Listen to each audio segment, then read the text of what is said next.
ஏன் மன்னராட்சி ஏன் சரியா நடக்கல? ஏன்னா ஒரு குறிப்பிட்ட ஒரு ஃபேமிலி, ஒரு குறிப்பிட்ட வம்சத்தை சார்ந்தவர்கள் மட்டுமே அதிகாரத்துல இருப்பாங்க.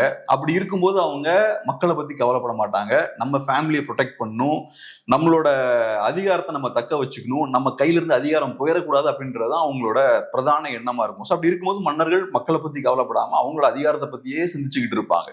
ஸோ அப்படிப்பட்ட ஆட்கள் தான் உருவாவாங்க. ஸோ இப்போ ஃபேமிலி பொலிட்டிக்ஸ் உள்ள வந்தாலே அவங்களோட ஃபேமிலியை பத்தி தான் மோஸ்ட்லி சிந்திக்க ஆரம்பிப்பாங்க. இன்னைக்கு தமிழ்நாட்டில் கூடிய பிரச்சனையே அதுதான். இப்ப அன்புமணி ராமதாஸுக்கும் ராமதாஸுக்கும் இடையே சண்டை நடக்குது. அதுல ராமதாஸ் அவர்கள் என்ன சொல்றாரு?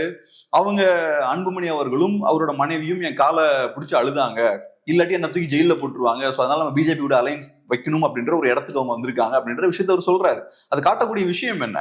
நீங்க உங்க ஃபேமிலிக்கு ப்ரையாரிட்டி கொடுக்குறீங்க. ஸோ நீங்க ஜெயிலுக்கு போயிடக்கூடாது, உங்களுக்கு சில லாபங்கள் வரணும் அப்படின்றதுக்காக உங்களோட ஐடியாலஜி, நீங்க சில மக்களை ரெப்ரசென்ட் பண்றீங்க இல்லையா, அவங்களோட நலன், இந்த விஷயத்தை எல்லாத்தையுமே நீங்க காம்ப்ரமைஸ் பண்றீங்க. அதே தான் இங்கேயும்.